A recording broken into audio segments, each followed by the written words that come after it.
नमस्कार छात्रों, हिंदी युवक भारती में आप सभी का स्वागत है। हम देख रहे हैं हिंदी व्याकरण। आज हम इसका दूसरा भाग अध्ययन करेंगे।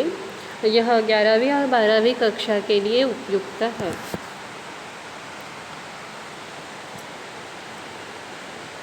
आज हम देखेंगे अलंकार और अलंकार के भेद।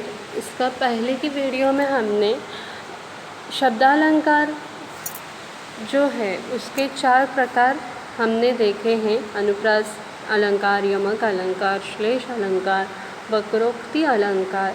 आज हम अर्थालंकार इस दूसरे भेद का अध्ययन करने वाले हैं। अर्थालंकार की परिभाषा देखो। जिस अलंकार में अर्थ के माध्यम से काव्य में चमत्कार या सुंदरता उत्पन्न होता है वहाँ अर्थालंकार होता है।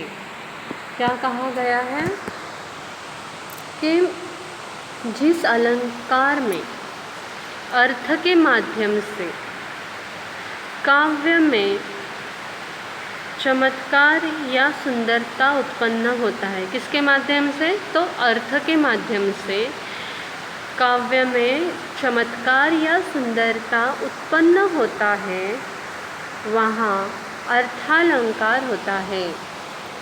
तो अर्थालंकार के प्रकार देखते हैं। पहला है उपमा अलंकार, दूसरा रूपक अलंकार, तीसरा उत्प्रेक्ष अलंकार, चौथा दृष्टांत अलंकार और आखिर है 5वां अतिशयोक्ति अलंकार। बस इतने ही हमें पांच अलंकार जो है 5 अर्थालंकार के जो प्रकार है इतने ही हमें अध्ययन करने हैं। चलो एक एक करके हम देखते हैं। पहला है उपमा अलंकार।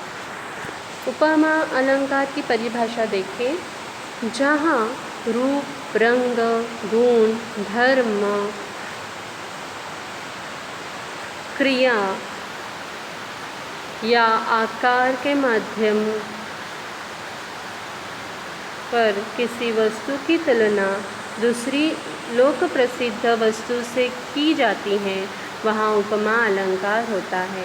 यहाँ पे थोड़ी शब्दों की थोड़ी हेर फेर हो गई है, तो यहाँ पे आप लोग ने लिखना है कि जहाँ रूप, रंग, गुण, धर्म, क्रिया या आकार के आधार पर किसी एक वस्तु की तुलना दूसरे लोक प्रसिद्ध वस्तु से की जाती है, वहाँ उपमा अलंकार होता है।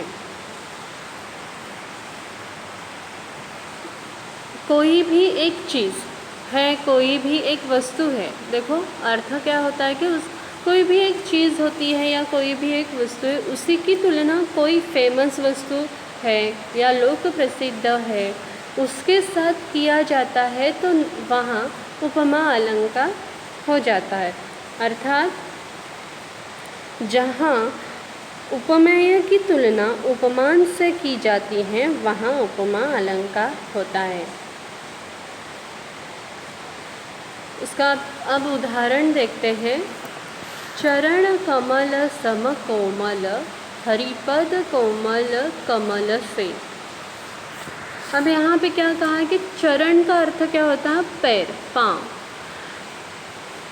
चरण कमल सम कोमल, मतलब चरण कैसे है? कोमल के फूल के समान नाजुक।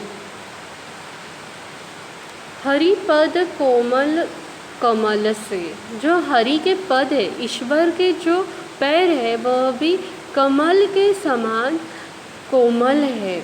यहाँ पे कहने का तात्पर्य है कि हरि के जो पद है वो किसके समान है? कमल के समान कोमल, नाजुक है। अब आगे देखो क्या कहा गया है कि राधा वदन चंद सो सुंदर। राधा वदन चंद सो सुंदर। अब वदन का अर्थ है शरीर और चंद का अर्थ होता है चांद। राधा के शरीर को चांद के समान सुंदर बताया गया है। यहाँ पे जो उपमा अलंकार की यही विशेषता है कि राधा के वदन चंद सो सुंदर, राधा के शरीर को चांद के समान सुंदर बताया गया है। अब यहाँ देखो क्या है कि जो उपमेय है, क्या कहा गया है कि उपमेय की तुलना उपमान से की जाती है। जो उपमेय है, अब यहाँ पे राधा जो है वह उपमेय है और उसकी जो तुलना की गई है वह उपमान है, यानी चांद जो है वह उपमान है। आगे का उदाहरण देखते हैं।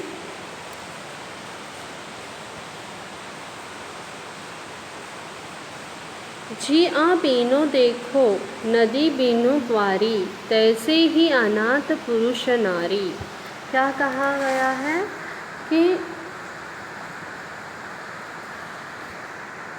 अब यहाँ पे वारी का अर्थ होता है पानी। जीय बेनु देह, जीय बेनु देह, नदी बेनु वारी, तैसे ही अनाथ पुरुष नारी। क्या कहा गया है कि जिस तरह देह जो है बिना जीव के और नदी बिना पानी के बेकार है, वैसे ही पुरुषों का जीवन नारी के बिना क्या होता है, अनाथ हो जाता है, बेकार हो जाता है। आखिरी उदाहरण देखो। पीपर पात सरस मन डोला, पीपर पात सरस मन डोला। यहाँ पे क्या कहा गया है कि पीपल के जो पत्ते होते हैं, पत्तों के समान मेरा मन वह डोल रहा है। अर्थात क्या है, पीपल के पत्ते हमेशा हिलते डुलते रहते हैं। बिल्कुल सही, मतलब जो उनका भी मन उसी तरह अस्थिर है, मेरा भी मन उसी तरह अस्थिर है। यहाँ पे कवि कहते हैं, देखो हरिपद, हरि का जो पद है वो उपमेय है की तुलना कमल से की गई। जो हरि के पैर है, हरि की जो पद है वह उसे उपमेय बताते हुए उसकी तुलना किससे की गई है, कोमलता, कोमल कमल से की गई है। अतः यहाँ पे उपमा अलंकार होता है। रूपक अलंकार। अब देखो यहाँ पे रूपक अलंकार की परिभाषा क्या है, जहाँ उपमान और उपमेय के भेद को समाप्त कर उन्हें एक कर दिया जाता है, अर्थात उपमेय उपमान को एक रूप में लिया जाता है। क्या कहा गया है कि जहाँ उपमान और उपमेय भेद को समाप्त कर, ये जो उपमान और उपमेय के बीच में जो भेद होता है वह समाप्त कर उन्हें जो एक कर दिया जाता है, अर्थात उपमेय या उपमान को एक रूप में लिया जाता है, वहाँ रूपक अलंकार होता है। देखो क्या कहा है, जहाँ उपमान और उपमेय के भेद को समाप्त कर उन्हें एक कर दिया जाता है, मतलब ये जिसकी उपमा दी जा रही है और जिसके साथ दी जा रही है, उन दोनों के भेद को, अंतर को मिटा दिया जाता है, अर्थात उपमेय या उपमा को एक रूप में मान लिया जाता है, वहाँ रूपक अलंकार होता है। एक वस्तु को दूसरे के साथ इस प्रकार रखना कि दोनों में अंतर दिखाई न पड़े, एक जैसे ही दिखे, वहाँ पर रूपक अलंकार होता है। पहला देखते हैं उदाहरण। पायो जी मैंने राम रतन धन पायो। क्या कहा गया है, राम रतन धन पायो। रत्न जो रहता है, हीरा जो होता है, वह मैंने राम को पाया है, मैंने राम रूपी रत्न को प्राप्त कर लिया है। अब दूसरा देखो। चरण सरोज पखारन लागा, चरण सरोज पखारन लागा। अब यहाँ पे क्या कहा गया है कि कमल रूपी रूप में दिखने वाले पैर को ही धोने लगे, चरण सरोज पखारन लागा। चरण रूपी जो राम के पैर जो थे देखते ही वह धोने लगे, अर्थात उन्होंने राम रूपी रत्नों को प्राप्त कर लिया है, इसलिए वे उनके चरण सरोज पखारन लागा, कमल रूप में दिखने वाले पैर को वे धोने लगे हैं। तीसरा देखो, सिंधु सेज पर धरा वधु। सिंधु सेज पर धरा वधु, अब तनिक संकुची बैठी सी। अब तनिक संकुची बैठी सी। धरा का अर्थ होता है पृथ्वी, वधु अर्थात दुल्हन।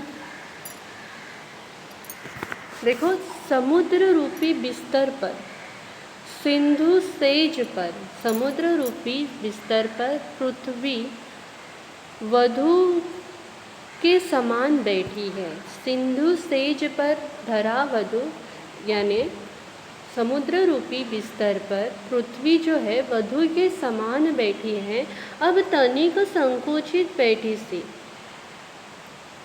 ऐसा भास हो रहा है कि जो समुद्र का जो बिस्तर है वहाँ पर कौन बैठी है, वधु बनकर, तो पृथ्वी बैठी है, ऐसा वह भास हो रहा है।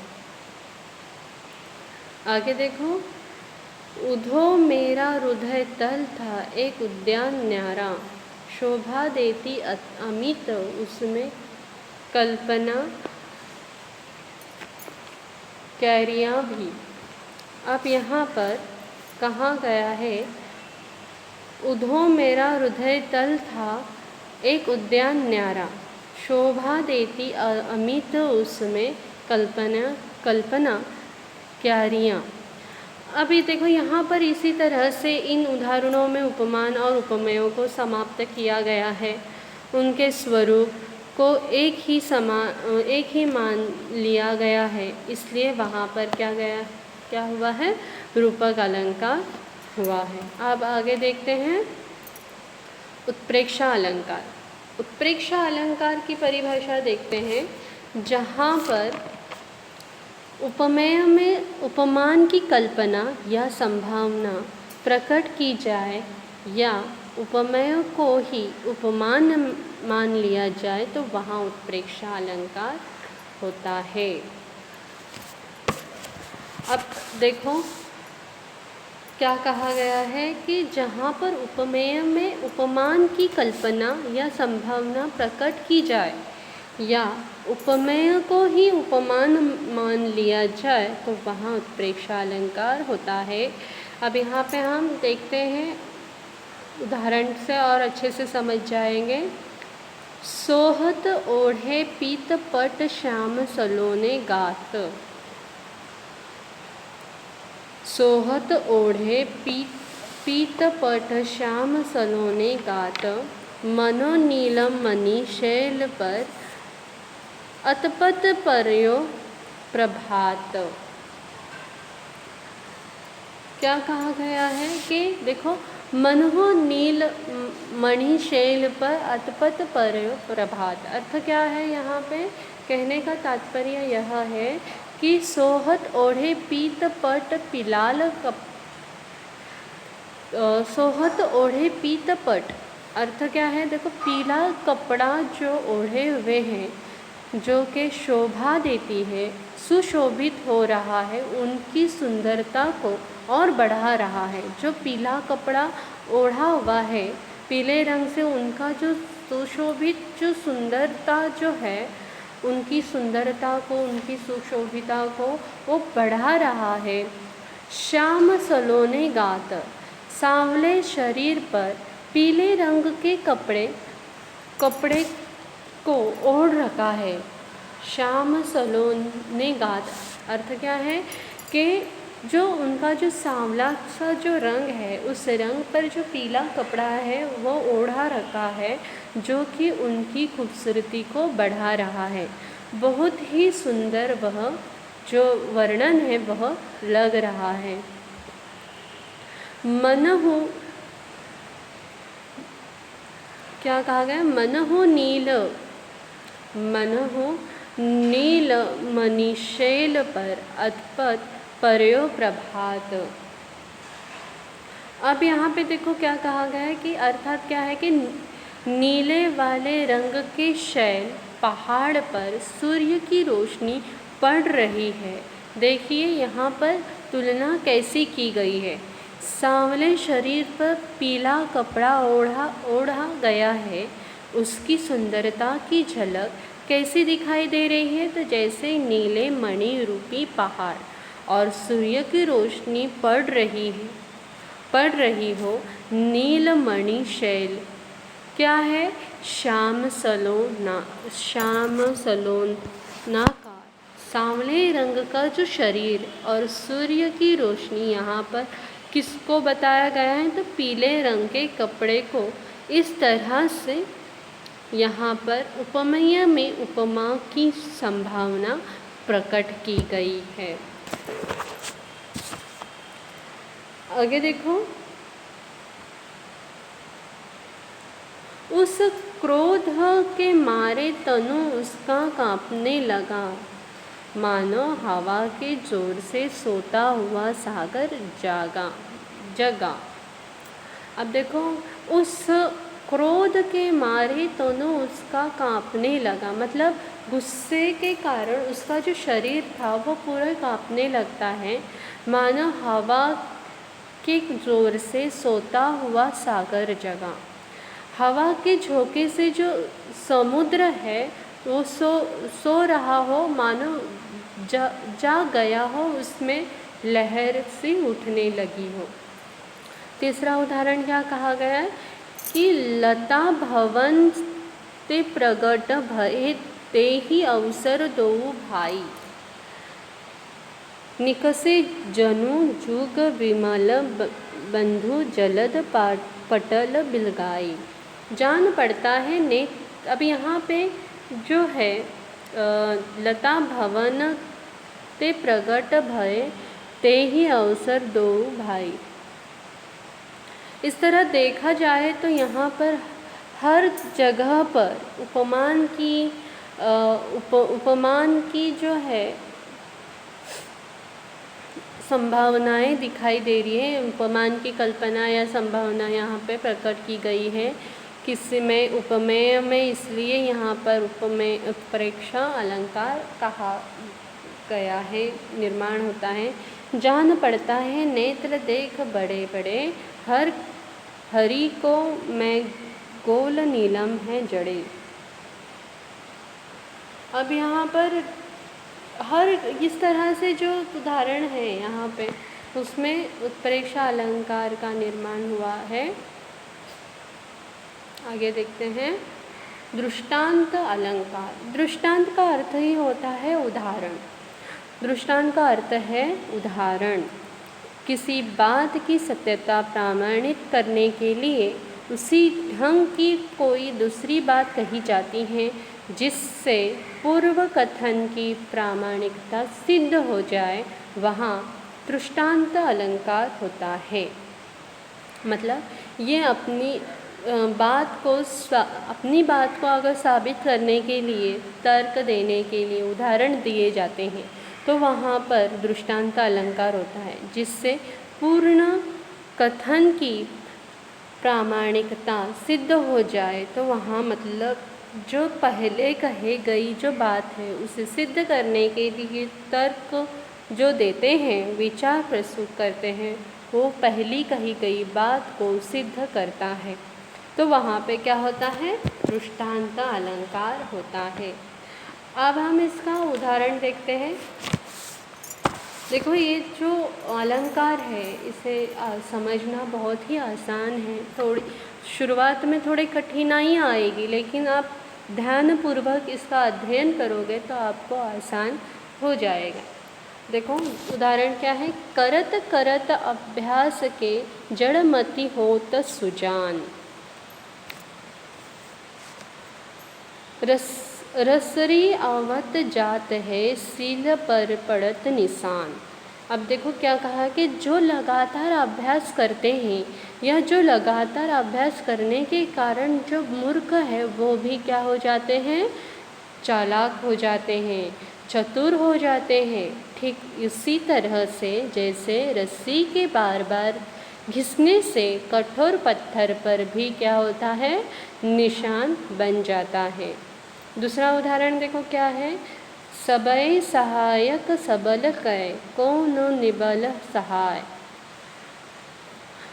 पवन जगावत आग ही दीप ही देत बुझाए। अब यहाँ पर देखो क्या कहा गया है कि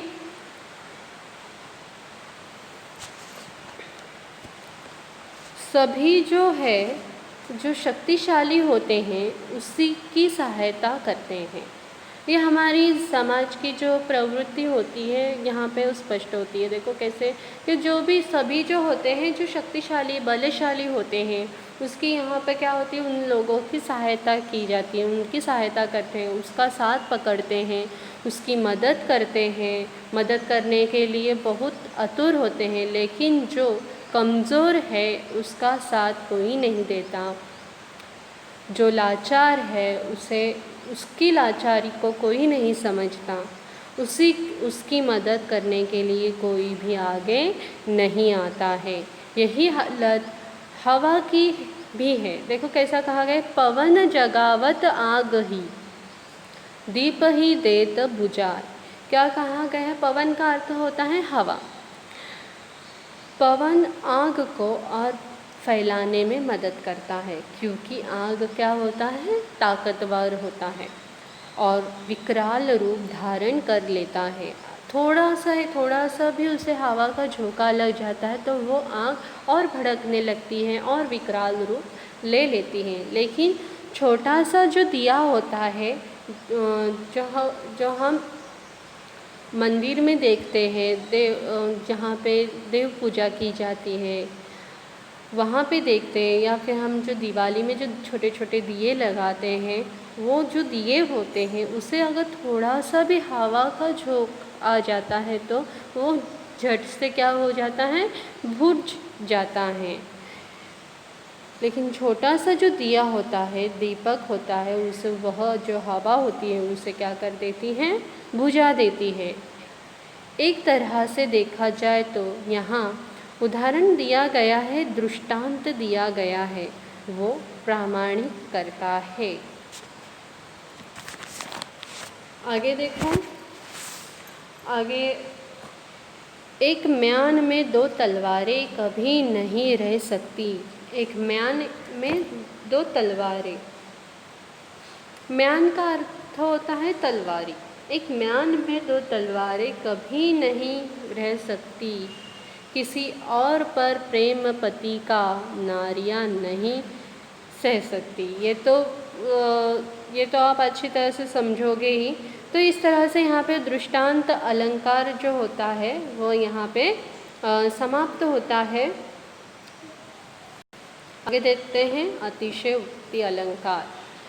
अतिशय उक्ति अलंकार क्या कहा कि जहाँ पर लोक सीमा अथवा लोक मान्यता का अतिक्रमण करके किसी विषय का वर्णन किया जाता है, वहाँ पर अतिशय उक्ति अलंकार माना जाता है। अतिशय उक्ति शब्द दो शब्दों से मिलकर बना है। अतिशय उक्ति अर्थात अत्यंत बढ़ा चढ़ाकर कही गई बात। यहाँ पे अतिशय उक्ति का यह जो बढ़ा चढ़ाकर बातों को कही जाता है, कहने का ढंग जो रहता है सामने वाले का, वो बहुत ही बढ़ा चढ़ाकर कहा जाने वाला जो ढंग होता है। सॉरी। अब देखो उसका उदाहरण देखते हैं। हनुमंत की पूंछ में लग न पाई आँख, हनुमंत की पूंछ में लग न पाई आँख, लंका सगरी जल गई, गए निशाचर भाग। निशाचर का अर्थ होता है भूत, राक्षस, इस तरह से। देखो, हनुमान की पूंछ में आग लगाई गई थी और हनुमान ने पूरी लंका को जला दिया था, जलाकर राख कर दिया था, लेकिन हनुमान की जो पूंछ थी वह क्या हो गई, जल नहीं पाई। उसकी आग से क्या लंका सगरी जल गई, जल के राख हो गए निशाचर भाग, जो राक्षस थे वो वहाँ से भाग गए, किंतु हनुमंत की पूंछ में लग न पाई आग, जिसकी वजह किंतु क्या हो गया, लेकिन हनुमान की जो पूंछ है उस वह जल नहीं पाई। यहाँ पे अतिशयोक्ति अलंकार का यहाँ पे प्रयोग हुआ है। दूसरा उदाहरण देखते हैं। पड़ी अचानक नदी अपार, पड़ी अचानक नदी अपार, घोड़ा उतरे कैसे पार, राणा ने सोचा इस पार, तब तक चेतक था उस पार। अब देखो क्या है कि रास्ते में एक जो बड़ी नदी है, एक नदी जो पड़ती है, उसे देखकर घोड़ा भी ठिठक गया, रुक जाता है, नदी में से उतरना रह गया। और ये स्थिति देखकर राणा भी सोच रहा है कि इस बारे में कि क्या किया जाए, और वे सोचते ही निर्णय नहीं ले पाते, तब तक चेतक नदी के उस पार पहुंच जाता है। तीसरा उदाहरण। पतरा ही तिथि पाइयो वा घर के चहुपास, नित प्रति पुण्यो रहियो अनन्य ओप उजास। क्या कहा कि जिस घर में नायिका रहती है उस घर के आसपास तिथि ज्ञात करने के लिए पोथी पत्रे का सहारा लेना पड़ता है। पहले के जो लोग होते थे वो तिथि ज्ञात करने के लिए चंद्रमा के घटते बढ़ते क्रम को ध्यान में रख करके उनका अनुमान लगाकर वो ज्ञात कर लेते थे कि किस दिन अमावस्या है, किस दिन पूर्णिमा है। लेकिन जिस घर में वो नायिका रहती है वो इतनी सुंदर है कि इतनी गोरी है कि उसका चेहरा देखकर वहाँ रहने वाले लोगों को पूनम की रात का पता लगाना क्या होता है, असंभव हो जाता है, मुश्किल हो जाता है, क्योंकि वहाँ हर रोज़ पूनम की रात होती है। देखो, उस नायिका का जो चेहरा है उसको, उस चेहरे को इतना बढ़ा चढ़ाकर अतिशयोक्ति का यहाँ पे अलंकार का प्रयुक्त किया गया है कि मानो उसके चेहरे को उन्होंने पूनम के रात का चांद कहा है। इसका कारण केवल उस नायिका के चेहरे के प्रकाश के कारण इस तरह यहाँ बढ़ा चढ़ाकर उसकी खूबसूरती, उसकी जो सुंदरता है वो यहाँ पर बढ़ा चढ़ाकर कहा गया है। इसलिए यहाँ पर अतिशयोक्ति अलंकार निर्माण होता है। हमने आज अर्थालंकार के 5 प्रकार देखे, जिसमें उपमा अलंकार, रूपक अलंकार, उत्प्रेक्षा अलंकार, दृष्टांत अलंकार और अतिशयोक्ति अलंकार। मैं आशा करती हूँ आप सभी को यह बहुत आसानी से समझ में आ जाए और आप परीक्षा में इन सभी के जो अगर आपको प्रश्न पूछा जाता है, अलंकार पहचानिए, अलंकार की वहाँ पे पंक्तियाँ दी जाएगी, वहाँ पर आपको सिर्फ उस उदाहरण को, उस पंक्तियों को पहचान कर वो कौन सा अलंकार है, उसके अलंकार का कौन सा भेद है, तो वो वहाँ पर आपको लिखना है। ओके, धन्यवाद।